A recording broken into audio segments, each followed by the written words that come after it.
Sa screen ng kanyang tablet, isang anghel, ang dahan-dahang nagiging demonyo. Hindi humihinga si Felipe. Nakatitig lang siya sa imahe, hindi makapaniwala sa nakikita. Nandoon si Larissa, ang kanyang magandang asawa, ang babaeng nagbalik ng nangiti sa kanyang mga labi. Nakaluhod ito sa harap ng isa sa kanyang mga anak, si Miguel. Ang buhok ni Larissa ay perpektong nakatali. Ang kanyang mamahaling bestida ay walang gusot. Ngunit ang kamay na laging humahaplos sa kanyang muka ay may hawak na ngayong isang piraso ng panis na tinapay, pilit na isinusubo sa bibig ng bata. "Kainin mo." Narinig ni Felipe ang malamig na bulong ni Larissa mula sa speaker ng tablet. Kung hindi, alam mo na ang mangyayari. Nanginginig ang maliit na katawan ni Miguel. Umiiling ito at may mga luhang tumutulo mula sa kanyang mga mata. Sa tabi niya, si Mateus ay nakasiksik sa isang sulok. Yakap ang sariling mga tuhod, takot na takot. Isang malakas na sampal ang dumapo sa mukha ni Miguel. Napapikit si Felipe. Naramdaman niya ang pag-akyat ng asido sa kanyang lalamunan. Parang pinipiga ang puso niya sa loob ng kanyang dibdib at ang hangin sa kanyang study ay biglang naging napakabigat, hindi sapat para sa kanyang mga baga. Kaninang umaga lang, ang mundo niya ay perpekto. Nasa gitna siya ng isang mahalagang board meeting. Pinapalibutan ng mga taong nire-respeto siya, ang CEO ng Venancio Corporation.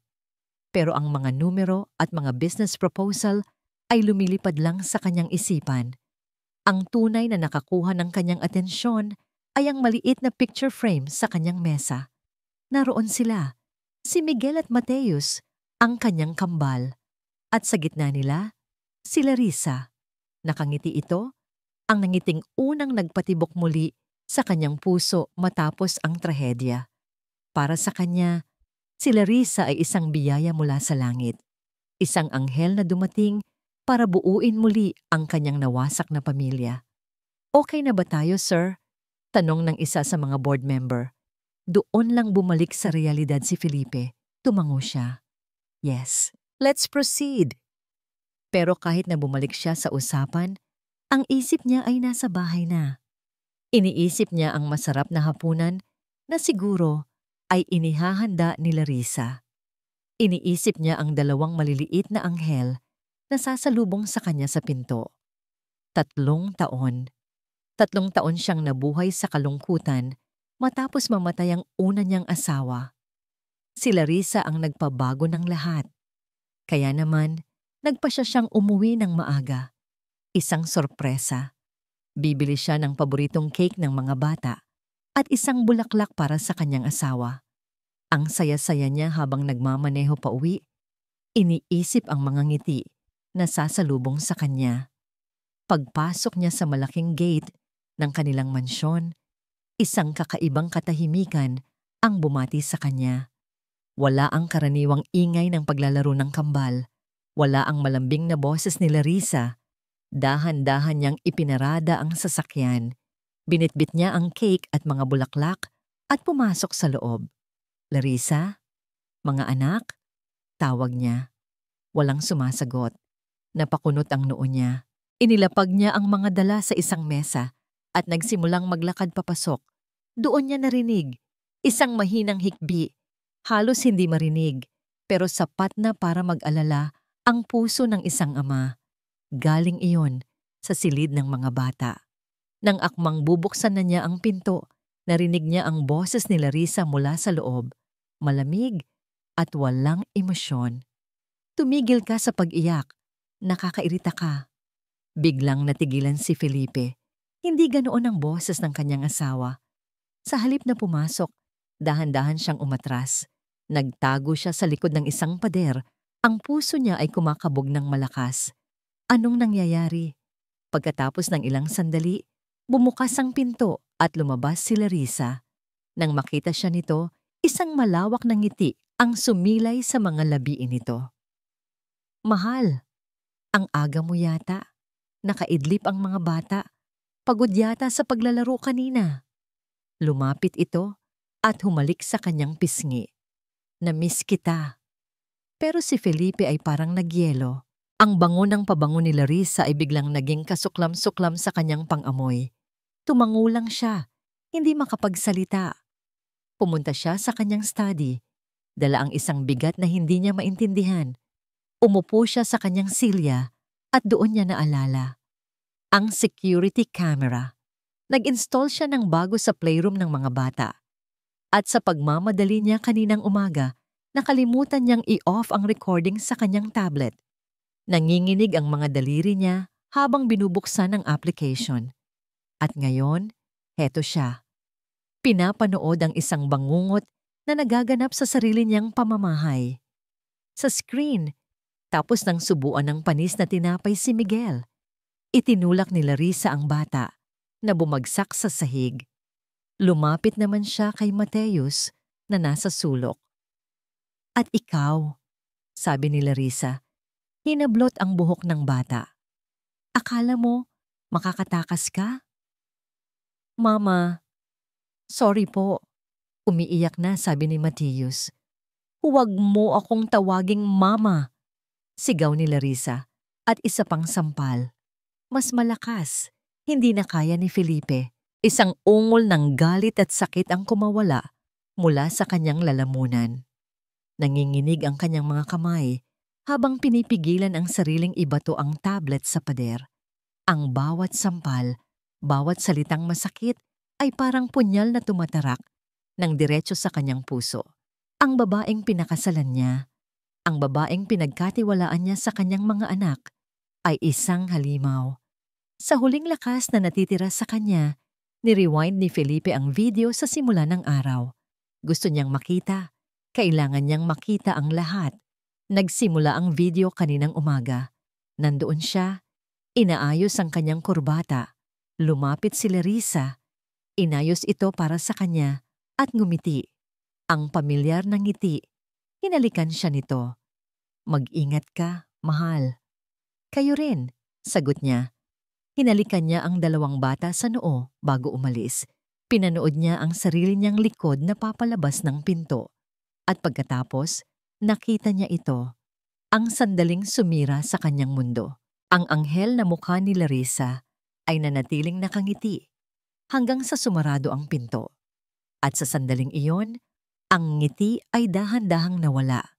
Napalitan ito ng isang malamig, walang kaluluwang ngisi habang nililingon niya ang dalawang bata na naiwan sa kanya. Isang ngisi na puno ng pagkasuklam at tagumpay. Parang isang demonyo na nag-aabang sa dilim. Isinara ni Felipe ang tablet. Ang katahimikan sa kanyang study ay nababasag lamang ng malakas na pagtibok ng kanyang puso. Tila isang tambol na nagbabadya ng digmaan. Ang galit sa loob niya ay isang nag-aalab na apoy, sapat na para sunugin ang buong bahay. Gusto niyang sumugod sa labas, kaladkarin si Larissa, at isigaw sa mukha nito ang lahat ng kasinungalingan.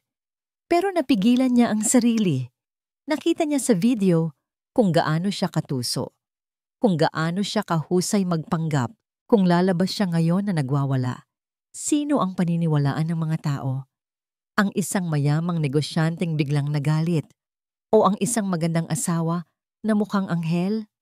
Kailangan niya ng ebidensya, mga ebidensyang hindi maikakaila. Huminga siya ng malalim, pilit na pinapakalma ang sarili. Pinasok niya ang banyo sa loob ng study at hinilamusan ang mukha ng malamig na tubig. Tumingin siya sa salamin. Ang nakita niya ay isang lalaking may mga matang puno ng sakit at puot. Itinago niya ito. Ikinubli niya sa likod ng isang maskara ng katahimikan. Paglabas niya, narinig niya ang tawag ni Larissa mula sa kusina. Mahal, handa na ang hapunan. Nagsimula na ang digmaan. Ang unang labanan ay ang pagharap sa kaaway sa ilalim ng iisang bubong. Dahan-dahan siyang naglakad papunta sa dining area. Ang bawat hakbang ay mabigat. Naroon si Larissa inaayos ang mesa, nakangiti. Ang parehong nangiti na nakita niya sa video bago ito naging isang demonyo. Tamang-tama ang dating mo. Niluto ko ang paborito mong steak, sabi nito sa malambing na boses. Umupo si Felipe. Bawat ngiti ni Larissa ay parang lason. Bawat haplos sa kanyang balikat habang inilalapag nito, ang pagkain ay parang apoy na dumadampi sa kanyang balat. Nag-init ang kanyang mga kamay sa ilalim ng mesa at kinailangan niyang gamitin ang lahat ng lakas para hindi ito ikuyom. Okay ka lang? Parang pagod ka yata. Tanong ni Larissa. Umupo sa tapat niya. Medyo stressful lang sa office. Pilit niyang sagot. Iniwasan ang mga mata nito. Tumingin siya sa dalawang bakanting upuan. Nasaan ang mga bata? Tulog pa. Hayaan na muna natin sila. Pagod talaga sila sa paglalaro kanina. Tayo na lang muna ang kumain. Isang kasinungalingan. Napakagaling. Napakakinis. Pilit na ngumiti si Felipe at nagsimulang hiwain ang steak. Ang bawat subo ay parang buhangin sa kanyang bibig. Ngunit nilunok niya ito. Kailangan niyang magpanggap. Kailangan niyang manalo sa larong ito. Kinabukasan, maaga siyang umalis. Ngunit hindi siya dumiretso sa opisina. Nagtungo siya sa isang malungkot at halos walang taong parking garage sa basement ng isang gusali sa Makati. Ilang minuto lang, isang itim na kotse ang pumarada sa tabi niya. Bumaba ang isang lalaking nasa edad 50, nakasalamin at may dalang briefcase. Si Attorney De Marco, isa sa pinakamagaling na criminal lawyers sa bansa. Pumasok ito sa kotse ni Felipe. Walang bati, walang kamustahan. Anong meron tayo, Felipe? Tanong ng abogado. Walang salitang kinuha ni Felipe ang kanyang tablet at ipinakita ang video. Habang pinapanood ni Attorney De Marco ang karahasan, ang mukha nito ay nanatiling kalmado, ngunit ang mga mata sa likod ng salamin ay nag-aapoy. Nang matapos ang video, isinara ng abogado ang tablet. Hayop, mahina niyang sabi. Huminga siya ng malalim. Felipe, this is good, but this is not enough. Anong ibig mong sabihin? Naguguluhang tanong ni Felipe. Kitang-kita na. She can say you doctored it. She can say you provoked her. Sa korte, lahat ng bagay ay pwedeng baliktarin. Paliwanag ni De Marco. Kailangan natin ng mas marami.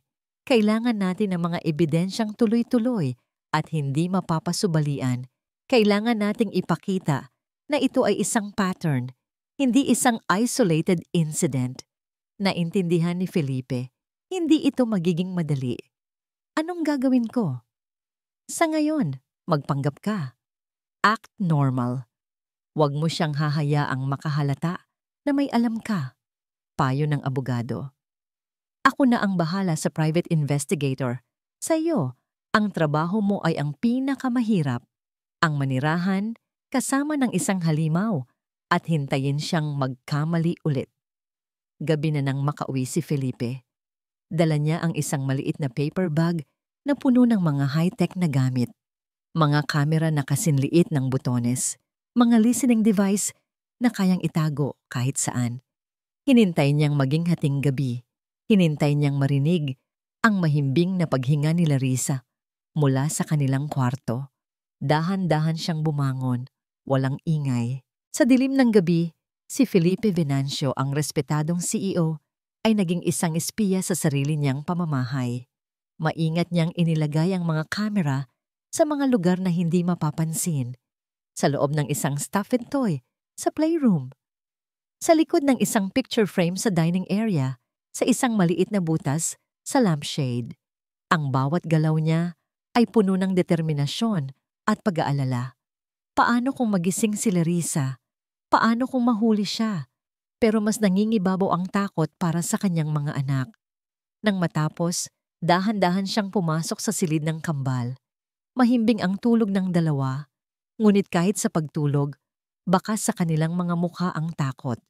May isang maliit na pasa sa pisngi ni Miguel na hindi napansin ni Felipe kanina. Lumuhod siya sa tabi ng kanilang kama. Hinaplos niya ang kanilang mga buhok. Ang galit sa kanyang puso ay napalitan ng isang napakalalim na lungkot at pagsisisi. Paano niya ito hinayaang mangyari? Bakit hindi niya napansin? Doon, sa dilim, habang pinagmamasdan ang kanyang natutulog na mga anak, bumulong siya ng isang pangako. Hindi isang pangako na maririnig ng mundo, kundi isang panata na nagmula sa kaibuturan ng kanyang kaluluwa. Patawarin niyo si Papa, mahina niyang bulong, at isang luha ang pumatak mula sa kanyang mata. Pangako, babawi ako. Pangako, hindi na siya makakalapit sa inyo. Pangako, pagbabayaran niya ang lahat ng ginawa niya. Hinalikan niya ang noo ng bawat isa bago tahimik na lumabas. Pabalik sa kanyang study, umupo siya sa harap ng kanyang monitor, kung saan nakakonekta na ang lahat ng bagong kamera. Handa na siyang maghintay. Biglang nag-vibrate ang kanyang cellphone. Isang unknown number. Sinagot niya ito. Sir Felipe Venancio? Tanong ng isang boses sa kabilang linya. Ito ang private investigator na inirekomenda ni Attorney De Marco. Ako nga, sagot ni Felipe. May paunang impormasyon na po kami. Nag-background check kami kay Larissa, sabi ng investigador. Ang boses nito ay seryoso at diretsa. Sir, may nahanap kami tungkol sa pinsan ni Larissa na si Marco. Mukhang hindi siya nag-iisa sa mga kalokohan niya. Ang huling sinag ng araw ay dahan-dahang gumuhit sa sahig ng opisina ni Dr. Isabela Reyes. Sa loob ng silid, isang maliit na mundo ng kapayapaan ang kanyang binuo. Ang mga pader ay kulay langit, may mga malalambot na unan sa sahig, at ang mga estante ay puno ng mga libro at mga laruang gawa sa kahoy. Ito ang kanyang kanlungan. Dito, tinutulungan niyang buuin muli ang mga basag na piraso sa isipan ng mga bata. At pagkatapos, sabi ng isang maliit na boses, lumipad palayo ang ibon. Malungkot na siya ulit. Sa harap ni Isabela ay si Maya, isang 7 taong gulang na batang babae na hawak ang 2 manika. Yumuko si Isabela para maging kapantay ng mga mata ng bata. Sa tingin mo, bakit siya malungkot? Mahinahon niyang tanong. Nagkibit balikat si Maya, kasi mag-isa na lang siya ulit. Isang pamilyar na kirot ang naramdaman ni Isabela sa kanyang dibdib, ngunit hindi niya ito ipinahalata. Ngumiti siya. Pero ang mga ibon, kahit lumilipad mag-isa, palagi silang nakakahanap ng daan pauwi.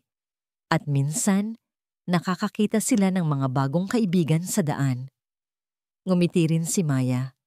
Tila gumaan ang pakiramdam nito. Ito ang trabaho ni Isabela. Ang magbigay ng pag-asa, kahit na ang sarili niyang pag-asa ay matagal nang nakakulong sa isang baul na ayaw na niyang buksan. Nang matapos ang session at maihatid niya si Maya sa naghihintay nitong ina, bumalik si Isabela sa kanyang tahimik na opisina. Umupo siya sa kanyang silya at ipinikit ang mga mata. Pagod siya. Hindi pisikal na pagod, kundi pagod sa emosyon. Ang pagsalo sa bigat ng problema ng iba ay may kapalit. Ang gabi niya ay tulad ng dati. Umuwi siya sa kanyang maliit at malinis na apartment. Ang bawat gamit ay may tamang lugar.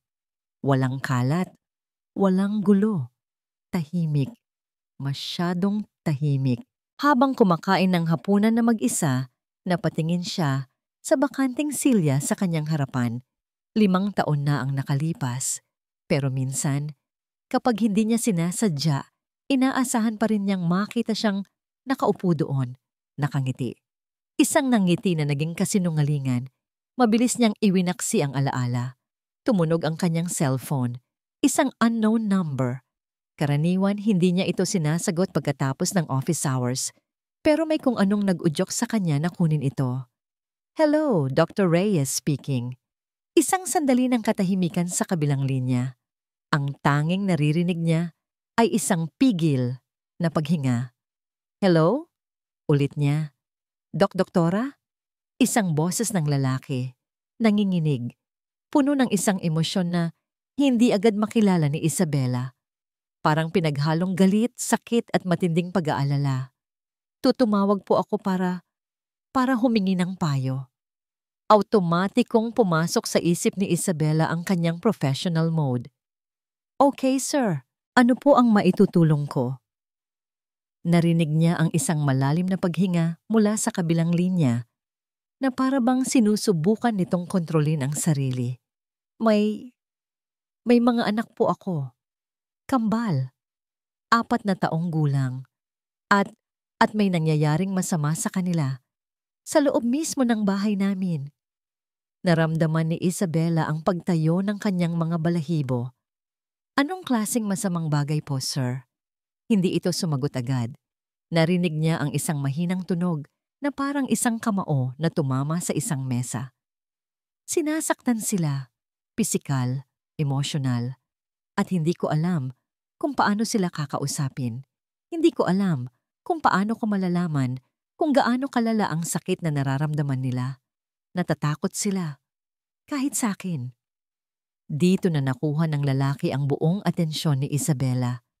Ang sakit sa boses nito ay totoo. Hindi ito gawa-gawa. Sir, ang unang dapat ninyong gawin ay ilayo sila sa panganib. Sabi niya, kalmado ngunit may diin. Kung sino man ang nananakit sa kanila, hindi ko pa magawa. Putol nito sa kanya. Ang boses nito ay biglang tumaas, puno ng desperasyon. Kailangan kong mag-ingat. Kailangan kong magpanggap. Kundi, baka lalo lang silang mapahamak. Ang kailangan ko lang malaman ngayon, Doktora, paano ko sila matutulungan nang hindi sila mas lalong natatakot? Paano ko maipapakita na ligtas sila sa akin? Natahimik si Isabela. Ito ay isang kasong hindi niya pa nahawakan dati. Isang amang bihag sa sarili niyang pamamahay. Makinig po kayo, sabi niya sa pinakamahinahong boses na kaya niya. Huwag niyo po silang piliting magsalita. Hayaan niyo lang sila. Yakapin niyo sila. Iparinig niyo sa kanila ang paborito nilang kanta. Iparanas niyo sa kanila na ang mga kamay ninyo ay para sa pag-aalaga, hindi para sa pananakit. Sa ngayon, presensya niyo lang ang kailangan nila, ang pakiramdam na ligtas sila kapag kasama kayo. Ilang segundo ng katahimikan, ang tanging naririnig na lang ni Isabela ay ang pigil na paghikbi ng lalaki. Isang hikbi na puno ng pasasalamat at kawalan ng pag-asa. Salamat, bulong nito. Maraming salamat. Walang anuman.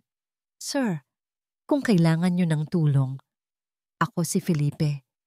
Biglang natigilan ng lalaki, para siyang natauhan, para siyang nagsabi ng isang bagay na hindi dapat.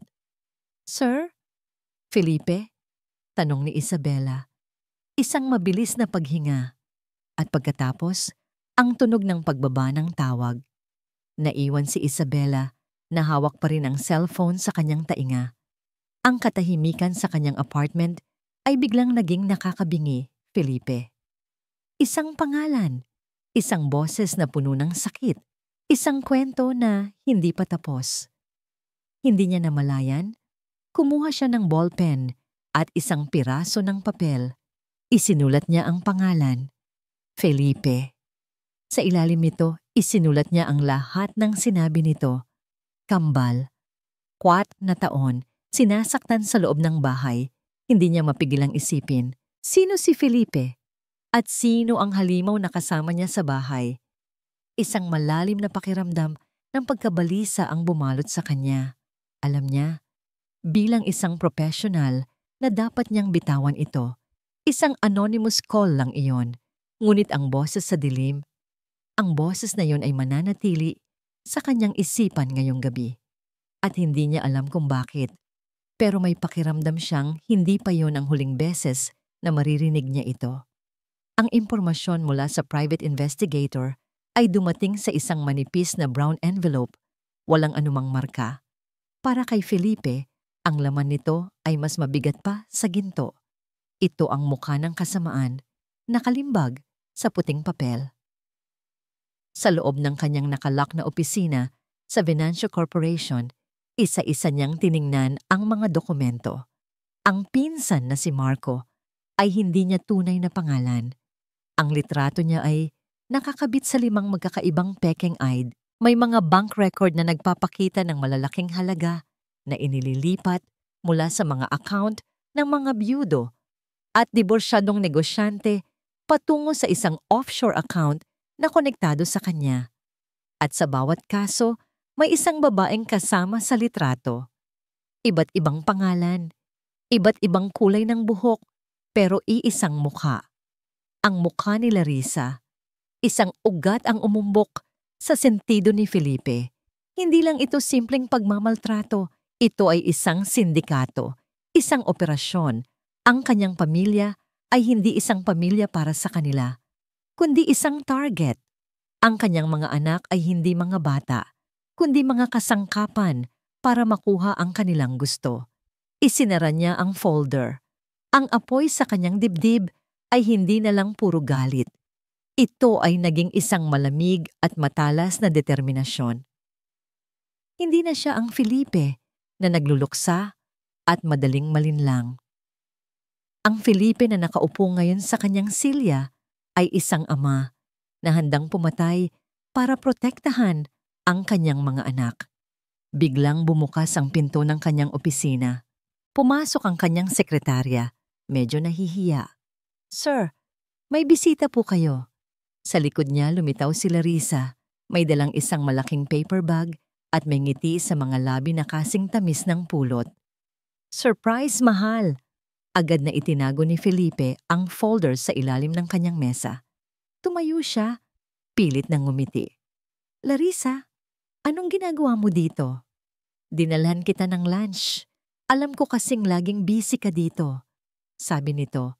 Lumapit at inilapag ang pagkain sa kanyang mesa.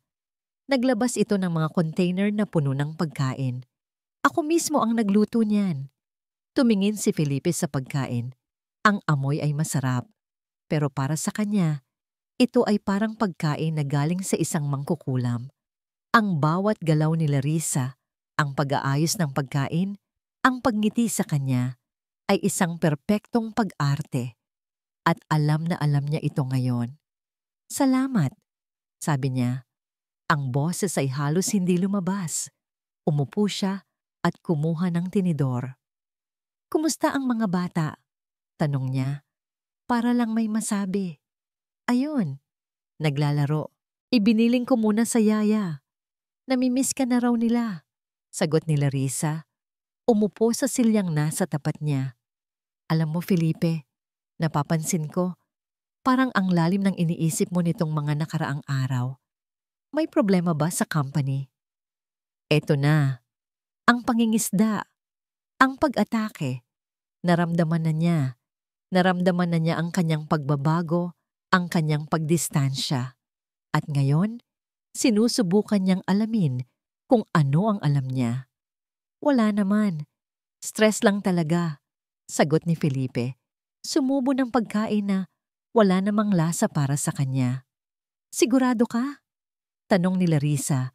Ang mga mata nito ay nakatitig sa kanya. Sinusubukang basahin ang kanyang kaluluwa. Lumapit ito, inilagay ang kamay sa ibabaw ng kamay niya. "Pwede mong sabihin sa akin ang lahat, mahal. Nandito ako para sa'yo." Nang dumampi ang balat nito sa balat niya, naramdaman ni Felipe ang isang matinding pangingilabot. Parang isang ahas ang gumapang sa kanyang braso. Ang init ng kamay nito ay hindi nakakagaan ng loob. Ito ay nakakapaso. Mabilis niyang binawi ang kanyang kamay, kunwari kukuha ng tubig. "Okay lang ako, Larissa. Pagod lang talaga." Isang saglit na pagbabago ang nakita ni Felipe sa mga mata ni Larissa. Isang kislap ng pagdududa, ng inis. Ngunit nawala rin ito agad, napalitan ng isang kunwaring pag-aalala. Tumayo ito. "Sige na, kakain na ako sa labas kasama ng mga kaibigan ko. Iiwan na kita para makapagtrabaho ka." Lumapit ito para yakapin siya. Nagyelo ang buong katawan ni Felipe. Ang pabango ni Larissa na dati kinahuhumalingan niya ay parang lason na ngayon sa kanyang pangamoy. Pinilit niyang hindi umatras. Pinilit niyang itaas ang kanyang mga kamay para yakapin ito pabalik. Pero ang kanyang mga braso ay parang mga bakal na napakabigat. "Mag-ingat ka." Iyon lang ang nasabi niya. Ngumiti si Larissa at lumabas ng opisina. Naiwan si Felipe na nakatayo, nanginginig sa pinaghalong galit at pandidiri. Napatingin siya sa pagkain sa mesa. Walang pag-aalinlangan.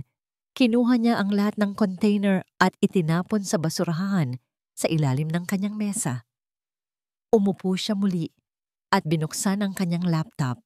Tiningnan niya ang live feed mula sa mga kamera sa bahay. Naroon ang 2 bata sa playroom, tahimik na naglalaro sa isang sulok. Ang yaya ay nagbabasa ng magazine sa kabilang dulo ng silid. Ilang oras ang lumipas. Biglang bumukas ang pinto ng playroom sa monitor. Pumasok si Larissa. Ngumiti ito sa yaya. Ako na ang bahala sa kanila. Pwede ka nang magpahinga. Nang makaalis ang yaya, ang ngiti sa mukha ni Larissa ay muling nawala. Hindi niya pinansin ang kambal. Sa halip, ang mga mata niya ay nagsimulang maglibot sa buong silid.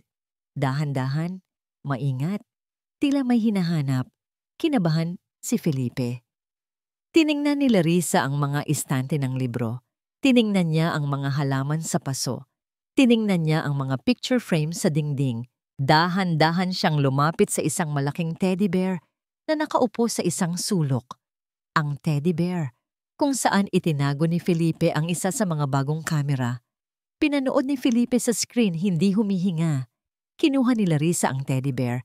Kinapa niya ito. Pinindot-pindot. Walang nakita. Akala ni Felipe ay ligtas na siya.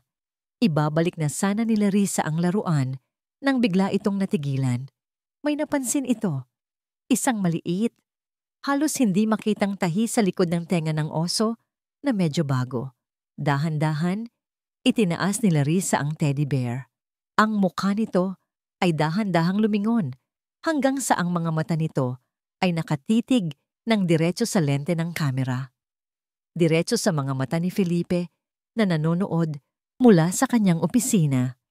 Isang malamig at mapanghamong na ngiti ang unti-unting gumuhit sa mga labi ni Larissa. Hindi ito takot. Ito ay isang hamon. At alam ni Felipe na tinanggap na niya ito. Ang kumpiyansa ay isang mainit na pakiramdam at sa unang pagkakataon sa loob ng maraming araw, iyon ang nararamdaman ni Felipe. Nasa conference room sila ni Attorney DeMarco at sa ibabaw ng malaking mesa ay nakalatag ang kanilang mga sandata. Ang video mula sa teddy bear. Ang kompletong report ng private investigator tungkol kay Marco at Larissa. Isang listahan ng mga posibleng biktima nila noon. Handa na tayo, Felipe, sabi ni Attorney DeMarco. Ang boses ay puno ng katiyakan. Bukas ng umaga, isasampa natin ang kaso. Child abuse, syndicated estafa, falsification of documents. We will throw the book at them. Hihingi tayo sa korte ng temporary protection order para sa mga bata. Sa oras na matanggap ni Larissa ang subpoena, hindi na siya pwedeng lumapit sa kanila. Gumaan ang pakiramdam ni Felipe. Sa wakas, malapit na ang katapusan. Malapit na niyang mabawi ang kanyang mga anak mula sa impyernong ito. Salamat, attorney. Hindi ko alam ang gagawin ko kung wala ka. Sinserong sabi ni Felipe. Trabaho ko ito, sagot ng abogado. Ang mahalaga, kapag nagsimula na ito, manatili kang matatag. Gagamitin nila ang lahat para sirain ka. Handa ako, mabilis na sagot ni Felipe. Para sa mga anak ko, handa ako sa lahat. Nag-uusap pa sila tungkol sa mga susunod na hakbang nang biglang bumukas ang pinto ng conference room. Pumasok ang kanyang sekretarya. Ang mukha ay namumutla. Sir Felipe, paumanhin po sa abala pero may mga pulis po sa labas. Hinahanap kayo. Nagkatinginan si Felipe at si Attorney DeMarco. Isang malamig na kaba ang biglang gumapang sa dibdib ni Felipe. Papasukin mo sila. 2 unipormadong pulis ang pumasok. Sila ay magalang ngunit seryoso. Ang isa ay may hawak na isang folder. Mr. Felipe Venancio? Tanong ng mas matandang pulis. Ako nga po. Anong maipaglilingkod ko sa inyo? Tanong ni Felipe. Tumayo. Inilabas ng pulis ang isang dokumento mula sa folder. Mr. Venancio, May dala po kaming temporary protection order na inilabas ng korte. Ito po ay base sa reklamo ng inyong asawa, si Mrs. Larissa Venancio, para sa paglabag sa Republic Act 9262 o ang Anti-Violence Against Women and Their Children Act. Parang binuhusan ng nagyayelong tubig si Felipe. Hindi maproseso ng kanyang utak ang mga salitang naririnig niya. Ano? Anong ibig sabihin niyan? Isang pagkakamali ito. Felipe, kalma. Mahinang sabi ni Attorney De Marco sa tabi niya. Tumayo na rin. Officers, ako ang abogado ni Mr. Venancio. Maaari ko bang makita ang mga dokumento? Ibinigay ng pulis ang papel. Habang binabasa ito ng abogado, ang mukha nito ay dahan-dahang nagbago mula sa pagkalito patungo sa hindi makapaniwalang galit. This is outrageous, bulong ni De Marco. Ipinakita niya ang mga papel kay Felipe. Nakasaad doon sa itim at puti na si Felipe Venancio ay inuutusang lumayo kay Larissa Venancio nang hindi bababa sa 100 metro. At ang pinakamasakit sa lahat, inuutusan siyang umalis sa kanilang conjugal home sa loob ng 24 na oras. Hindi ito totoo. Siya ang nananakit sa mga anak ko. May ebidensya ako. Halos pasigaw na, sabi ni Felipe. Sir, kailangan po naming ipatupad ang utos ng korte, sabi ng pulis. Kasama po sa reklamo ang mga ebidensya. Anong ebidensya? Sigaw ni Felipe. Ang mas batang pulis ang nagbukas ng isa pang folder. Inilabas nito ang ilang mga litrato. Isang litrato. Si Larissa, may pasa ang kaliwang mata. Umiiyak, mukhang kaawa-awa, mukhang biktima. Kailan ito? Tanong ni Felipe. Ang boses ay nanginginig. Alam niyang peke ito. Alam niyang gawa-gawa. Pero naroon ang litrato at mukha itong totoo. Pagkatapos, may ipinakita pa sila. Isang maikling video clip. Galing ito sa isa sa mga kamera na siya mismo ang nagkabit. Nasa video siya, sumisigaw. Galit na galit. Isang gabi iyon kung kailan nalaman niyang bagsak ang stocks ng kumpanya. Ngunit sa video, ang anggulo ay nakatutok lang sa kanya. At pagkatapos, ipinasok sa eksena si Larissa. Umiiyak. Ang video ay pinutol sa paraang mukhang si Larissa ang sinisigawan niya. Ginagamit nila ang sarili kong ebidensya laban sa akin, bulong ni Felipe. Ang kumpiyansa na naramdaman niya kanina ay naging abo, tinatangay ng hangin. Naunahan na siya. Habang nagpaplano siya, kumikilos na pala sila. Sila ang unang umatake. Mr. Venancio, kailangan niyo na pong sumama sa amin para kunin ang ilang gamit ninyo sa inyong bahay. Pagkatapos po noon, kailangan niyo na pong umalis, sabi ng pulis. Hindi! Ang mga anak ko! Nasaan ang mga anak ko? Desperadong tanong ni Felipe. Nasa pangangalaga po sila ng kanilang ina. Sagot ng pulis. Ang mga salitang iyon ay parang isang sentensya ng kamatayan. Ang kanyang mga anak naiwan sa kamay ng isang halimaw. At siya, ang kanilang ama at protektor, ay itinataboy palayo. Ang pagpunta sa sarili niyang bahay kasama ang mga pulis, ang pinakanakakahiyang sandali sa buhay ni Felipe. Ang mga katulong ay nakatingin sa kanya na may halong awa at takot. Si Larissa ay naroon, umiiyak sa balikat ng isang kaibigan niya, umaarteng siya ang biktima. Ang galing niyang umarte, kahit si Felipe ay halos maniwala kung hindi lang niya alam ang katotohanan. Binigyan siya ng 10 minuto para kumuha ng mga gamit sa kanyang silid.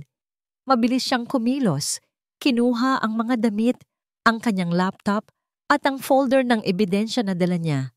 Bawat segundo ay parang 1 oras. Ang tanging gusto niyang gawin ay takbuhin ang silid ng kanyang mga anak at yakapin sila. Pero alam niyang hindi pwede.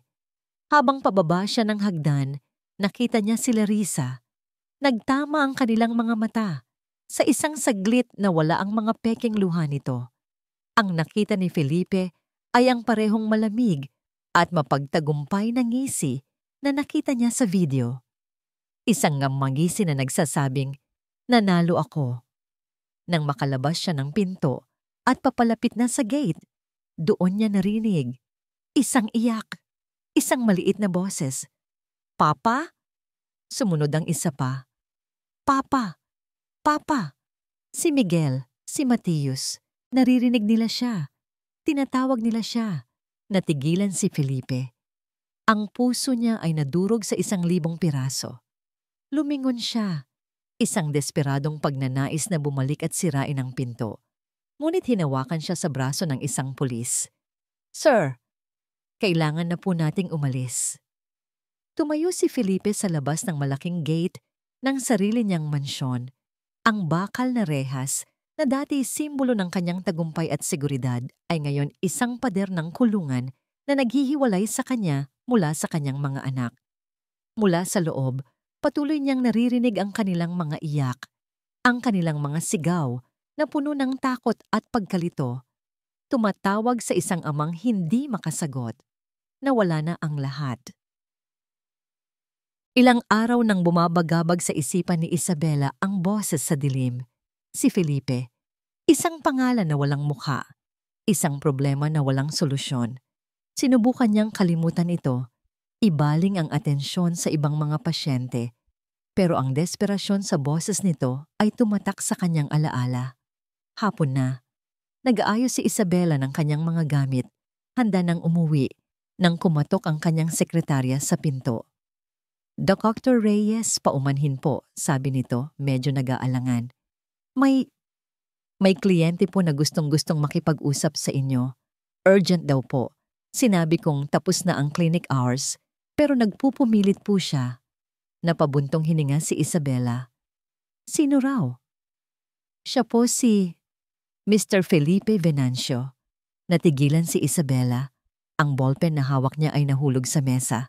Felipe, ang CEO, ang pangalan sa balita na may kasamang mga salitang domestic abuse at restraining order. At ang boses sa dilim, iisa lang sila.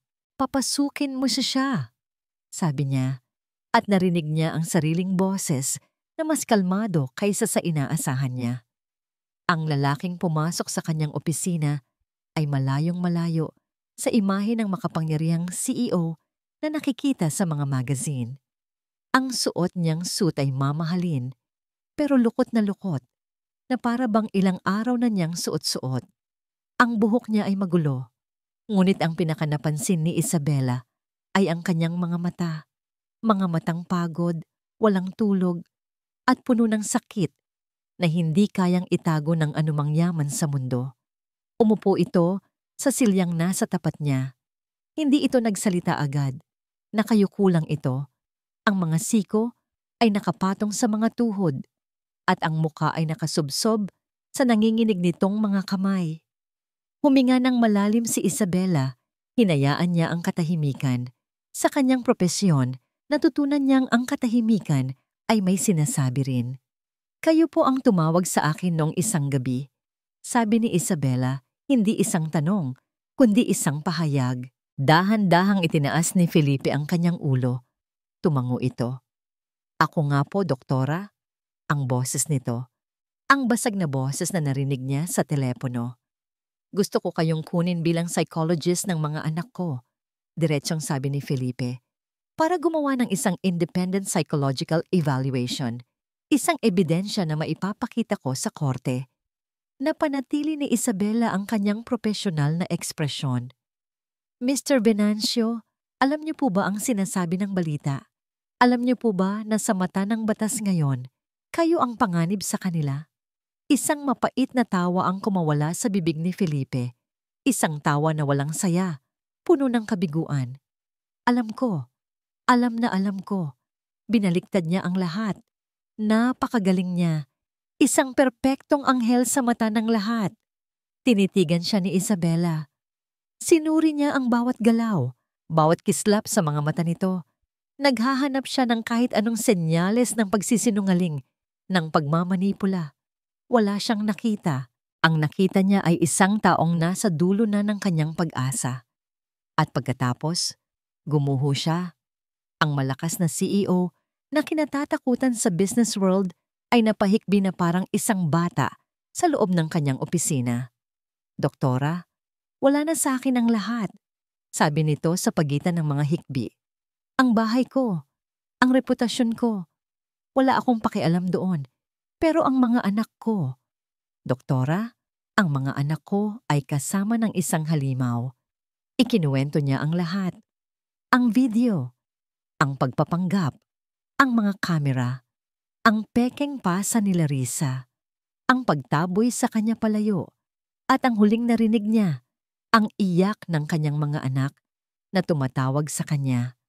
Napahigpit ang hawak ni Isabela sa kanyang ballpen. Ang boses ng lalaki ay basag, puno ng sakit, na tila tumatagos sa balat. Bigla, hindi na niya ito nakikita bilang isang high-profile client, kundi bilang isang amang nawawalan ng lahat. Ang sarili niyang mga sugat mula sa isang nakaraang pagtataksil ay bahagyang kumirot, isang paalala kung gaano kadaling maniwala sa isang magandang kasinungalingan. "Please," pagmamakaawa ni Felipe, "tulungan mo ako. Ikaw na lang ang pag-asa ko." Isang patakaran sa kanyang propesyon ang nagsasabi na dapat siyang manatiling objektibo, huwag masangkot ng personal. Ngunit habang nakatingin siya sa wasak na lalaking nasa harapan niya, alam ni Isabela na ang patakarang yon ay malapit ng masira. "Tinatanggap ko ang kaso," sabi niya. Ang unang supervised session ay ginanap sa isang neutral na family center. Isang maliit na silid na may mga laruan at makukulay na pader. Naroon si Larissa, kasama ang isang social worker, nakaupo sa isang sulok, nagmamasid. Ang presensya niya ay parang isang madilim na ulap sa loob ng silid. Si Felipe ay nakaupo sa kabilang sulok, pinagbawalan ng korte na lumapit. Kitang-kita ni Isabela ang sakit sa mga mata nito habang pinagmamasdan ng kambal. Si Miguel at Mateus ay magkayakap sa gitna ng sahig. Hindi sila nagsasalita. Ang mga mata nila ay laging nasa sahig. At kapag may biglang tumunog, kahit ang pagbagsak lang ng isang laruan, sabay silang napapapitlag. Ang maliliit nilang balikat ay umaakyat hanggang sa kanilang mga tainga. Malinaw na senyales ng trauma. Lumuhod si Isabela sa harap nila. Hindi siya nagsalita. Kumuha lang siya ng 2 maliit na kotse at dahan-dahang pinaandar sa sahig.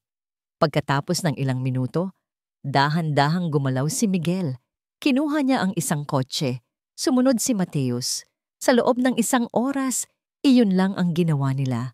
Naglaro sila ng tahimik. Paminsan-minsan, tumitingin ang mga bata kay Felipe at pagkatapos ay mabilis na titingin kay Larissa na para bang sinusuri kung tama ba ang kanilang ginagawa. Nang matapos ang oras, nagsimula ng magligpit si Isabela. Si Felipe ay pinayagan ng social worker na lumapit para magpaalam. Yumuko siya. "I love you mga anak," sabi niya. Ang boses ay nanginginig. Walang sumagot. Yumakap lang sila sa isa't isa ng mas mahigpit. Bigo. Tumayo si Felipe para umalis. Habang naglalakad palayo si Felipe at ang social worker, at habang si Larissa ay abala sa kanyang cellphone, may naramdamang bahagyang paghila si Isabela sa laylayan ng kanyang damit. Napatingin siya sa ibaba. Si Mateus, ang mas tahimik sa dalawa. Nakatingin ito sa kanya. Ang mga mata ay puno ng takot. Yumuko si Isabela, inilapit ang kanyang tainga. Sa isang boses na halos isang hangin lang, isang bulong ang narinig ni Isabela na nagpatigil sa pagtibok ng kanyang puso. "Si Tito Marco po, siya ang laging nagagalit." Marco. Ang pangalan na ibinulong ni Isabela sa telepono ay parang isang susi. Isang susi na sa wakas ay maaaring magbukas ng kulungan kung nasaan ang kanyang mga anak. Matapos ang tawag, sa unang pagkakataon sa loob ng 1 linggo, naramdaman ni Felipe ang isang bagay na halos nakalimutan na niya. Pag-asa. Nagrenta siya ng isang maliit at nondescript na opisina sa isang lumang gusali, malayo sa kinang ng Venancio Corporation. Ito ang naging war room nila. Ang apat na pader ay napuno ng mga whiteboard, mga litrato ni Larissa at Marco, at mga mapa ng kanilang mga posibleng koneksyon. Ang hangin ay amoy kape at determinasyon. Dito sila nagkikita ni Isabela gabi-gabi pagkatapos ng mga session nito sa clinic. Hindi na lang siya isang psychologist na inupahan ni Felipe. Siya ay naging kasosyo niya. Ang kanyang kalmadong presensya at matalas na isipan ang nagsisilbing angkla sa nagngangalit na dagat ng emosyon ni Felipe. Base sa mga sinabi ni Mateus, si Marco ang enforcer, sabi ni Isabela isang gabi, habang tinitingnan ang isang litrato ng lalaki. Si Larissa ang umaarte sa harap mo, pero si Marco ang nagpapatupad ng takot kapag wala ka. Kaya doble ang trauma ng mga bata. Ang mabait na ina ay biglang nawawala at ang nakakatakot na tiyuhin ang dumarating. Habang nagsasalita si Isabela, pinagmamasdan siya ni Felipe. Ang paraan ng pagkunot ng kanyang noo kapag malalim ang iniisip. Ang paraan ng pagtap ng kanyang ballpen sa mesa. Sa gitna ng lahat ng kaguluhan, ang presensya niya ay nagbibigay sa kanya ng kakaibang lakas. Isang gabi, hating gabi na. Napapalibutan sila ng mga dokumento at mga baso ng kape na walang laman. Ang pagod ay kitang-kita na sa kanilang mga mukha. Napabuntong hininga si Felipe at sumandal sa kanyang silya. Napatingin siya sa isang maliit na litrato sa kanyang wallet na nailabas niya kanina. Ang una niyang asawa, si Elena. Kasama ang kambal noong mga sanggol pa lamang sila. Napansin ito ni Isabela. Siya ang una mong asawa? Mahinahon niyang tanong. Tumango si Felipe, isang malungkot na ngiti ang gumuhit sa kanyang mga labi. Si Elena, ang buhay ko. Ang sabi sa balita, matagal daw siyang nagkasakit. Umiling si Felipe. Tumingin siya sa mga mata ni Isabela at sa unang pagkakataon, nagpa siya siyang sabihin ang katotohanang matagal na niyang itinatago ang anino na bumabalot sa kanyang kaluluwa. Hindi siya nagkasakit, mahina niyang sabi. Naaksidente kami. Isang gabi, umuulan ng malakas. Ako ang nagmamaneho. May isang truck na nawalan ng preno. Ginawa ko ang lahat para umiwas pero huli na ang lahat. Ligtas ako. Pero siya. Hindi na niya natapos ang sasabihin. Ang sakit ay sariwa pa rin. Kahit ilang taon na ang lumipas. Kaya ganon, bulong niya. Kaya ako naging bulag kay Larissa. Puno ako ng guilt. Pakiramdam ko, kasalanan ko ang lahat. At nang dumating siya, parang isang sagot sa aking mga dasal. Gusto kong bigyan muli ang mga anak ko ng isang buong pamilya, kaya hindi ko pinansin ang mga senyales. Nakita niya ang pagbabago sa ekspresyon ni Isabela. Ang profesional na distansya ay nawala. Napalitan ng isang malalim na pag-unawa at simpatiya. Hindi mo kasalanan, Felipe, sabi nito. Bakit mo ito ginagawa, Isabela? Tanong naman ni Felipe. Bakit ganito na lang ang pagtulong mo sa akin? Higit pa ito sa trabaho mo. Yumuko si Isabela at pinaglaruan ang isang paperclip. Dahil alam ko ang pakiramdam ng maloko, mahina niyang sagot. Alam ko ang pakiramdam ng ibigay ang buong tiwala mo sa isang tao para lang malaman na lahat pala ay isang malaking kasinungalingan. Ikinuwento niya ang tungkol sa dati niyang fiancé. Isang lalaking minahal niya ng buong puso. Isang lalaking pinagplanuhan niya ng kinabukasan. Hanggang sa isang araw, natuklasan niyang hindi lang pala siya ang pinangakuan nito ng kasal. Ang pera na ipinundar niya para sa kanilang kinabukasan ay ginamit pala nito para sa ibang pamilya. Sa sandaling iyon, hindi na sila ang CEO at ang doktor. Sila ay 2 taong sugatan, 2 kaluluwang sinaktan ng pagtataksil na naghahanap ng katarungan sa isang madilim na sulok ng mundo. Ang kanilang mga anino ng nakaraan ay nagsalubong. Kaya pala, bulong ni Felipe. Kaya pala. Sagot ni Isabela, itinaas ang kanyang tingin. Ayokong makita na may isa na namang halimaw na nakakalaya. Sa gitna ng pagod at mga masakit na alaala, isang bagong koneksyon ang nabuo. Isang pag-unawa na mas malalim pa sa kanilang kaso. Sabay silang yumuko para kunin ang isang folder na nahulog sa sahig. At sa ilalim ng mesa, ang kanilang mga kamay ay nagdikit. Isang bahagyang kuryente ang gumapang sa braso ni Felipe.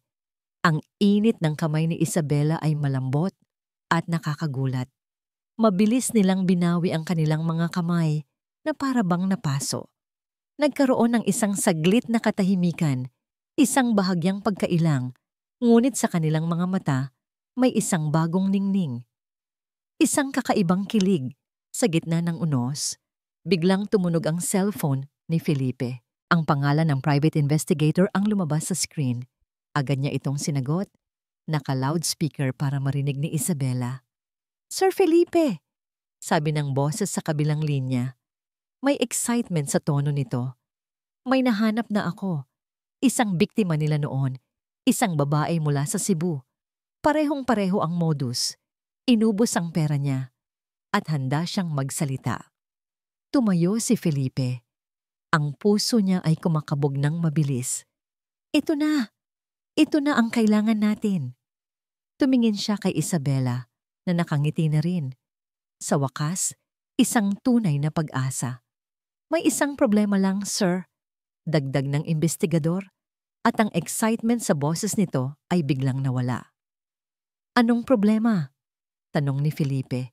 Isang buntong hininga ang narinig nila mula sa kabilang linya. "Sir, pumayag na siyang tumestigo, pero may kondisyon siya." Ang kondisyon ng testigo ay simple, ngunit para kay Felipe, ito ang pinakamabigat sa lahat. Gusto siyang makita nito ng personal. Gusto nitong tingnan ang kanyang mga mata at alamin kung ang ipinaglalaban niya ay karapat-dapat sa panganib na susuungin nito. Sa isang maliit na coffee shop sa Quezon City, malayo sa kanilang mga mundo, nagharap sila. Ang babae, si Ana, ay mukhang mas matanda kaysa sa edad niya sa litrato. Ang kanyang mga mata ay laging tila nagmamasid sa paligid, handa sa anumang panganib. May takot sa kanyang mga kilos, ngunit meron ding isang kislap ng katapangan na hindi pa namamatay. "Salamat sa pagpunta mo," simula ni Felipe. Ang boses niya ay mahina. Kasama niya si Isabela na naroon para sa suporta, pareho para kay Felipe at para kay Ana. "Gusto kong malaman kung bakit ko ito gagawin," diretsong sabi ni Ana. Ang mga kamay ay nanginginig habang hawak ang kanyang tasa ng kape. "Alam mo ba kung anong ginawa nila sa akin? Inubos nila ako. Hindi lang ang pera ko. Inubos nila ang kaluluwa ko. Pagkatapos ng lahat, nagtago ako. Nagpalit ako ng pangalan. Nagsimula ako muli sa wala. At ngayon, gusto ninyong bumalik ako sa impyernong yon?" Tumingin si Felipe sa mga mata ni Ana. At ang nakita niya ay ang posibleng kinabukasan ng kanyang mga anak kung hindi siya magtatagumpay. Isang buhay ng takot. "Naiintindihan ko po," sabi ni Felipe. "At kung ayaw ninyo, hindi ko po kayo pipilitin." Kinuha niya ang kanyang wallet at inilabas ang isang maliit na litrato ni na Miguel at Mateus na nakangiti bago pa dumating si Larissa. Inilapag niya ito sa mesa. "Pero hindi ko ito ginagawa para sa akin," patuloy niya. "Ginagawa ko ito para sa kanila. 2 batang 4 na taong gulang na hindi na alam kung paano ngumiti. 2 batang natatakot sa anino ng sarili nilang ina. Kung mananahimik po tayo, mananalo sila. At hahanap sila ng susunod na Ana, ng susunod na Felipe, ng susunod na mga bata na sisirain." Tinitigan ni Ana ang litrato. Matagal. Ang mga luha ay nagsimulang mamuo sa kanyang mga mata. "Gagawin ko," bulong niya. "Gagawin ko. Pero ipangako mo sa akin, Mr. Venancio. Kapag natapos ito, siguraduhin mong mabubulok sila sa kulungan para hindi na nila ako babalikan." "Pangako," sabi ni Felipe, at sa pagkakataong yun, naramdaman niya ang bigat at ang halaga ng salitang yon. Ang war room ay puno ng panibagong lakas. Handa na ang lahat para sa huling baraha. Ang report ni Isabella ay kumpleto na. Isang detalyadong pagsusuri sa malalim na trauma na dinanas ng kambal. Ang testimonya ni Ana ang magpapatunay sa pattern ng panloloko at ang mga ebidensya ni Felipe ang magiging huling pako sa kanilang kabaong. Ito na ang plano, sabi ni Attorney De Marco, nakaturo sa whiteboard. Unang sasalang si Ana para ipakita ang history ng panloloko. Susunod, ang psychological evaluation ni Dr. Reyes para ipakita ang epekto sa mga bata. At pagkatapos, ikaw, Felipe, kasama ang lahat ng video at financial records, isang kadena na hindi nila kayang sirain. Habang nag-uusap sila, tumunog ang telepono ng abogado. Ang private investigator. Yes, sabi ni Attorney De Marco. Nakikinig siya at dahan-dahang nawawala ang nangiti sa kanyang mukha. Kailan? Sigurado ka ba dyan? Sige, understood. Ibinaba niya ang telepono. Tumingin siya kay Felipe. May problema tayo. Isang malaking problema. Ano yon? Tanong ni Felipe, kinakabahan. Ang investigator, nalaman niyang si Larissa at Marco ay bumili ng 2 one-way plane ticket papuntang Brazil. Ang flight ay sa loob ng 2 araw, paliwanag ng abogado. At may mga malalaking withdrawal na nagaganap sa mga bank account na konektado sa kanila. Naghahanda na silang tumakas. Parang gumuho ang mundo ni Felipe. Hindi pwede. Kailangan natin silang pigilan. Nag-file na ako ng emergency motion para i-hold ang kanilang pag-alis, sabi ni De Marco. Pero mabilis silang kumilos. Alam na nilang malapit na tayo. Alam na nilang dehado na sila. Ang pag-asa na naramdaman nila kanina ay napalitan ng matinding tensyon. Hindi na lang ito isang laban sa korte. Isa na itong karera laban sa oras. Biglang nag-vibrate ang cellphone po ni Felipe. Isang pamilyar na numero. Ang social worker na nagbabantay sa mga supervised visit. Oras na para sa session ng mga bata.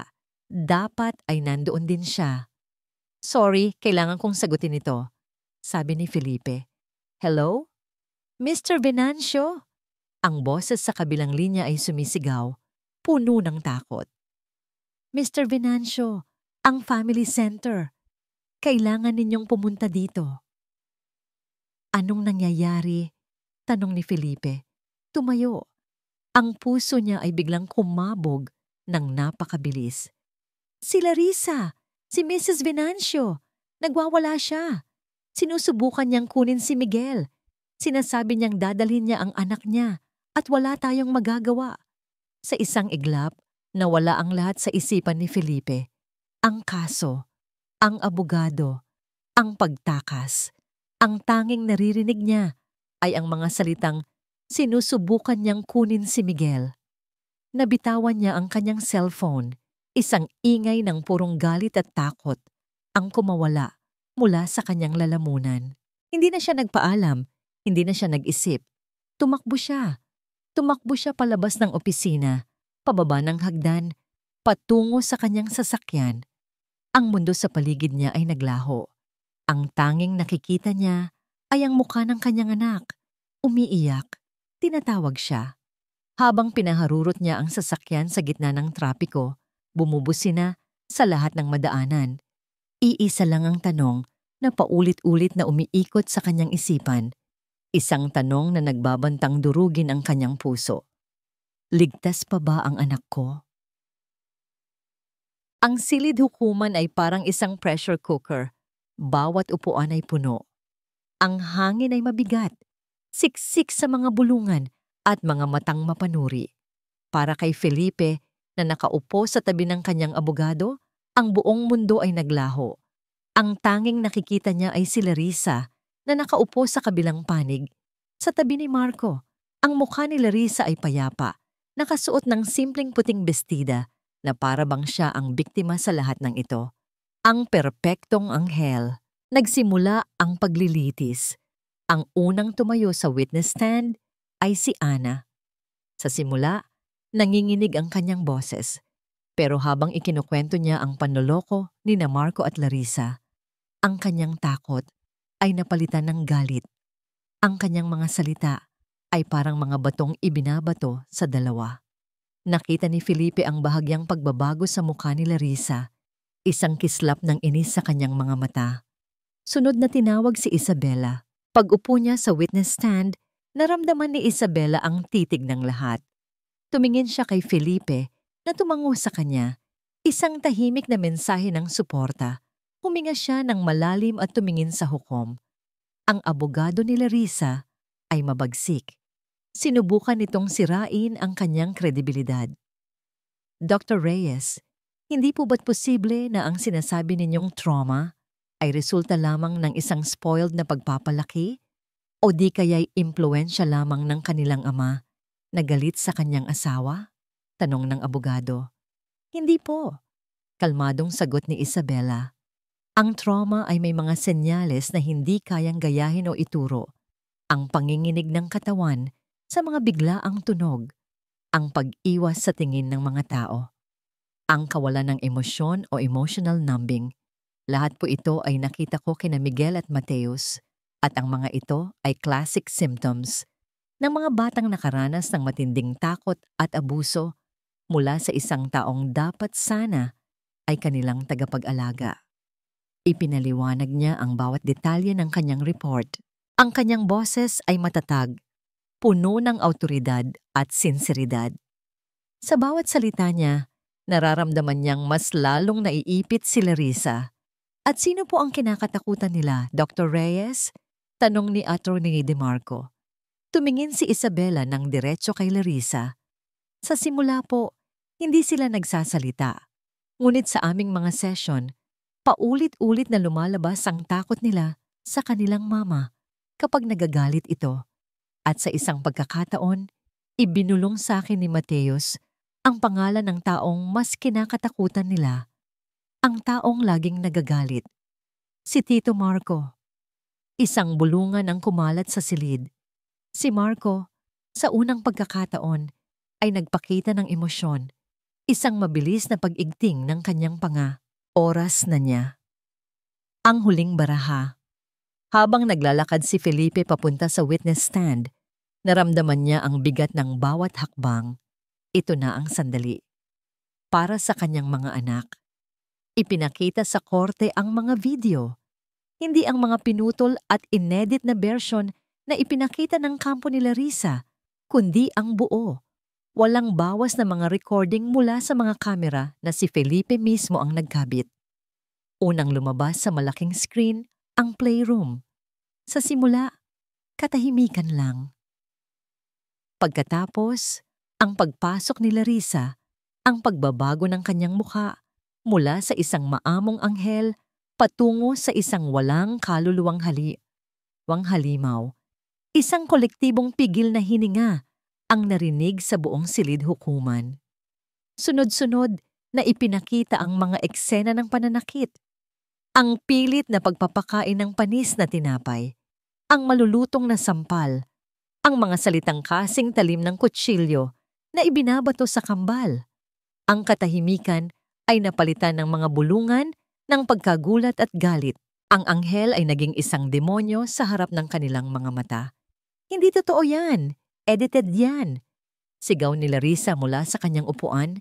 Ang kanyang perpektong pagkukunwari ay nagsisimula ng magkalamat. Ngunit walang nakinig sa kanya. Ang ebidensya ay malinaw at hindi maikakaila. At ngayon, Your Honor, sabi ni Atty. De Marco, ang huling ebidensya, ang magpapatunay kung bakit hindi dapat mapunta ang mga bata sa pangangalaga ng akusado. Tinawag niya ang social worker mula sa family center. Nanginginig, ikinuwento nito ang insidente ng tangkang pagdukot. Nagwawala po si Mrs. Venancio. Pilit po niyang kinukuha si Miguel. Isinisigaw na itatakas niya ang kanyang anak kung saan walang makakahanap sa kanila. Dito na gumuho ang lahat para kay Larissa. Hindi ko gagawin yon kung hindi dahil sa'yo. Bigla niyang sigaw at sa unang pagkakataon, tumingin siya ng may galit kay Marco. Ikaw ang nagsabi sa akin na kailangan na nating umalis. Ikaw ang nag-utos sa akin na kunin ang isa sa mga bata para may alas tayo. Natigilan ng buong korte. Maging ang abogado ni Larissa ay napanganganga.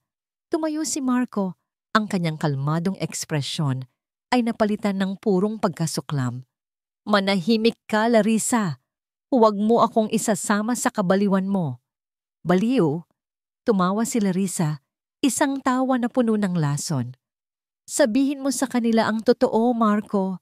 Sabihin mo sa kanila na hindi mo ako pinsan. Sabihin mo sa kanila ang tungkol sa mga dati nating biktima. Sabihin mo sa kanila kung paano natin plinano ang lahat ng ito sa loob ng 2 taon. Sinungaling! Sigaw pabalik ni Marco. Tuluyan nang nawala sa sarili. Pareho nating plano. Tumula simula. Gusto mo ng pera. Gusto mo ng magandang buhay. Huwag kang magmalinis. Ang dalawa ay nagsimulang magsigawan, magbintangan, at sa kanilang pag-aaway, inilabas nila ang lahat ng baho ng kanilang operasyon, ang mga pangalan ng ibang biktima, ang mga bank account sa ibang bansa, ang buong katotohanan. Mas masahol at mas marumi kaysa sa inaakala ni Felipe ay lumabas mula mismo sa kanilang mga bibig. Silence! Isang malakas na sigaw mula sa hukom ang nagpatigil sa lahat. Ang tunog ng kanyang gavel na pumukpok sa mesa ay umalingaw-ngaw sa buong silid. Order in the court! Isang nakakabinging katahimikan ang bumalot sa korte. Tumingin ang hukom kina Larissa at Marco na may matinding pagkadismaya. Pagkatapos, tumingin siya sa mga ebidensya. At sa huli, tumingin siya kay Felipe. Pagkatapos ng ilang sandali na parang walang katapusan, nagsalita ang hukom. Ang kanyang boses ay matatag at hindi natitinag. Based on the overwhelming evidence presented and the voluntary confessions made in this very courtroom, sabi ng hukom, this court finds the accused, Larissa Santos, also known as Larissa Venancio, and Marco Reyes, guilty beyond a reasonable doubt on all charges. Isang malakas na tunog ng gavel ang muling pumukpok. Tapos na, parang isang mabigat na kadena na biglang naputol mula sa kanyang kaluluwa. Napayuko si Felipe, ang mga siko ay nakapatong sa kanyang mga tuhod. At sa unang pagkakataon, sa loob ng napakatagal na panahon, huminga siya. Isang malalim, nanginginig na paghinga ng ginhawa. Pinanood niya habang kinukuha ng mga pulis sina Larissa at Marco. Si Larissa ay nagwawala. Si Marco ay tahimik lang. Ang muka ay blanko. Talunan. Ang ingay sa silid ay nakakabingi.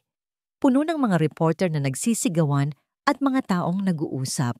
Ngunit sa gitna ng lahat ng ingay, hinanap ng mga mata ni Felipe ang isang tao.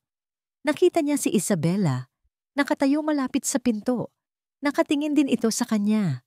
Ang mga mata nito ay puno ng pagod, ngunit mayroon ding isang maliit na ngiti. Sa gitna ng magulong selebrasyon ng katarungan, nagtagpo ang kanilang mga mata. Ang ingay ng mundo ay dahan-dahang humina hanggang sa nawala. Ang tanging natira ay ang tahimik na pag-uusap ng kanilang mga tingin. Tapos na ang digmaan, pero isang bagong tanong, isang tanong na mas mahinahon at puno ng pag-asa, ang nabuo sa katahimikang yon sa pagitan nilang dalawa. Ngayon, paano tayo magsisimula? Lumipas ang 6 na buwan. Ang ingay ng iskandalo ay unti-unting humina. Napalitan ng tahimik na ritmo ng pang-araw-araw na buhay sa mansyon ng mga Venancio. Sina Larissa at Marco ay nasa bilangguan na, nagsisimula sa mahabang sentensya na ipinataw sa kanila. Ang kanilang mga anino ay naglaho na, ngunit ang mga sugat na iniwan nila ay nanatili. Isang maaraw na Sabado ng hapon, sa malawak na hardin, ang dating katahimikan ay napalitan ng isang tunog na matagal nang hindi naririnig ni Felipe. ang malakas na halakhak ng kanyang mga anak. "Mas mabilis, Papa! Mas mabilis!" Sigaw ni Miguel habang tinutulak siya ni Felipe sa duyan. "Ako naman, Papa! Ako naman!" Hirit ni Mateus, tumatalon-talon sa tabi nila. Pinagmasdan ni Felipe ang dalawa. Ang mga pasa ay matagal nang nawala. Ang takot sa kanilang mga mata ay unti-unti nang napapalitan ng kislap ng pagkabata. Mahaba pa ang kanilang lalakbayin, alam niya iyon. May mga gabi pa ring binabangungot si Mateus. May mga pagkakataon pa ring natitigilan si Miguel kapag may biglang sumisigaw. Ngunit sila ay gumagaling. At iyon ang mahalaga. Ang bahay na dating naging isang kulungan ng takot ay dahan-dahan nang nagiging isang tahanan muli. Kinabukasan, Linggo. Nagmaneho si Felipe mag-isa papunta sa sementeryo. Umupo siya sa damuhan, sa tabi ng puntod ng kanyang unang asawa. Matagal siyang hindi nakadalaw. Dati, ang pagdalaw dito ay puno ng bigat at pagsisisi. Pero ngayon, iba na. "Elena," mahina niyang sabi. Hinahaplos ang malamig na marmol kung saan nakaukit ang pangalan nito. "Patawad kung ngayon lang ulit ako nakabalik. Naging magulo ang lahat." Huminga siya ng malalim. "Alam kong nag-aalala ka para sa mga bata. Pero gusto kong malaman mo, okay na sila. Ligtas na sila. At ako, natututo na ulit akong maging isang buong ama para sa kanila." Natahimik siya sandali, pinapakinggan ang ihip ng hangin. "May nakilala ako, Elena," pag-amin niya, na para bang nakikipag-usap sa isang matalik na kaibigan. Tinulungan niya kami. Tinulungan niya ako. At sa tingin ko, handa na ulit akong sumubok na maging masaya. Isang ngiti ang gumuhit sa kanyang mga labi. Isang ngiting totoo. Isang ngiting malaya.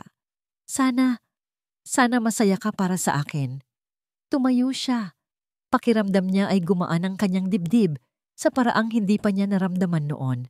Ang anino ng nakaraan ay hindi na isang pabigat, kundi isang matamis na alaala. Gabi na. Isang simpleng restaurant na may mga ilaw na nakasabit sa mga puno. Hindi ito magarbo. Hindi ito mamahalin. Ito ay payapa. Dito niya inimbitahan si Isabela para sa hapunan. Pagdating niya, naroon na ito. Naghihintay sa isang mesa sa labas. Nakasuot ito ng isang simpleng bestida, walang makeup, at para kay Felipe, wala nang mas gaganda pa sa kanya. "Sorry, na-late ba ako?" tanong niya. Ngumiti si Isabela. "Hindi, kararating ko lang din." Ang kanilang usapan ay magaan. Tungkol sa trabaho, tungkol sa mga bata, tungkol sa mga simpleng bagay. Wala na ang bigat ng kaso, wala na ang tensyon. Ang naroon na lang ay dalawang tao na nagkakilala sa gitna ng unos at ngayon ay natututong maglayag sa isang kalmadong dagat. "Isabela," sabi ni Felipe sa gitna ng kanilang pagkain. "Gusto kong magpasalamat sa iyo. Muli, hindi ko alam kung nasaan kami ngayon kung hindi dahil sa iyo." "Ginawa ko lang ang trabaho ko, Felipe," sagot nito. "Hindi," umiling si Felipe. "Higit pa sa trabaho ang ginawa mo. Binigyan mo kami ng pag-asa noong panahong wala na nito." Huminga siya ng malalim. "Ito na. Hindi na kita kliyente ngayon, Isabela," sabi niya. Ang kanyang mga mata ay seryosong nakatitig sa kanya. "At hindi kita inimbitahan dito para magpasalamat lang. Inimbitahan kita dito dahil gusto kitang makilala pa. Hindi bilang psychologist ng mga anak ko, kundi bilang ikaw." Nakita niya ang pagkagulat sa mga mata ni Isabela. Isang bahagyang pamumula sa mga pisngi nito. Ang babaeng laging matatag at kalmado ay tila natigilan. "Alam kong pareho tayong may mga daladalang sugat," patuloy ni Felipe. "At hindi ako nagmamadali. Ang gusto ko lang sabihin, handa na akong magsimula ulit. At sana kasama ka sa bagong simula na yon." Hindi nagsalita si Isabela, ngunit ang kanyang mga mata ang sumagot. Isang unti-unting pagguhit ng isang matamis na ngiti sa kanyang mga labi ang naging sagot. Dahan-dahan, tumango siya. Isang tango lang, ngunit para kay Felipe, iyon ay sapat na. Ang huling eksena ay hindi isang malaking proposal o isang dramatikong halik. Ito ay isang bagay na mas totoo. Linggo ng gabi. Bumalik sila sa mansyon. Naabutan nila ang kambal na naglalaro ng board game sa sahig ng sala. Pagkakita nila kay Isabela, sabay silang tumakbo para yumakap. Tita Isabela. Niyakap sila pabalik ni Isabela at sa unang pagkakataon, nakita ni Felipe na ang yakap na yon ay hindi nagaling sa isang doktor, kundi sa isang taong tunay na nagmamahal. Naghanda sila ng isang simpleng hapunan. 4 sila sa malaking hapagkainan na dati puno ng kasinungalingan. Ngayon, ito ay puno ng tawanan, puno ng mga kwento tungkol sa paaralan, puno ng normalidad. Habang pinagmamasdan ni Felipe ang eksena, si Isabela na tinutulungan si Mateo sa pagkain, si Miguel na masayang nagkukwento, naramdaman niya ang isang kapayapaan na matagal na niyang hinahanap. Hindi ito ang perpektong pamilya na pilit niyang binuo noon. Ito ay isang bagay na mas mabuti. Ito ay totoo. Isang pamilyang nabuo, hindi para punan ng isang kakulangan, kundi mula sa mga basag na piraso na dahan-dahang binubuo muli ng pagmamahal, tiwala at pag-asa. Isang bagong simula at sa wakas si Felipe ay nakauwi na. At dito nagtatapos ang kwento ni na Felipe, Isabela at ng kanilang bagong simula. Mga minamahal kong tagapakinig, mula sa kaibuturan ng aking puso, maraming salamat sa inyong walang sawang pagsubaybay at pagsama sa bawat kabanata ng ating kwento. Ang inyong pakikinig ang nagbigay buhay sa bawat salita at damdamin na aking isinulat. Hindi naging madali ang isulat ang paglalakbay na ito. Saksi tayo sa isang napakadilim na pagsubok, sa sakit ng pagtataksil at sa bigat ng kawalan ng pag-asa. Bawat eksena ng sakit ay kirot din sa aking puso, at bawat sandali ng tagumpay ay isang hininga ng ginhawa na sabay nating naramdaman. Ngunit higit sa lahat, ang kwentong ito ay isang paalala na kahit sa pinakamadilim na gabi, palaging may sisikat na umaga. Isang paalala na ang tunay na pag-ibig ay hindi lamang tungkol sa saya, kundi sa lakas na bumangon mula sa pagkadapa. At ang pinakamalaking paghihilom ay nagsisimula sa pagpapatawad, hindi lamang sa iba, kundi lalo na sa ating mga sarili. Ngayon, nais ko namang marinig ang inyong saloobin. Ano ang pinakapaborito ninyong eksena? Anong aral ang inyong napulot mula sa kwento ni na Felipe at Isabela? Huwag po kayong mag-atubiling iwanan ang inyong mga komento sa ibaba. Ang inyong mga boses ay mahalaga sa akin. Hanggang sa ating susunod na kwentuhan, ito po ang inyong lingkod na laging umaasa na ang bawat istorya ay mag-iiwan ng marka sa inyong mga puso. Maraming salamat at paalam.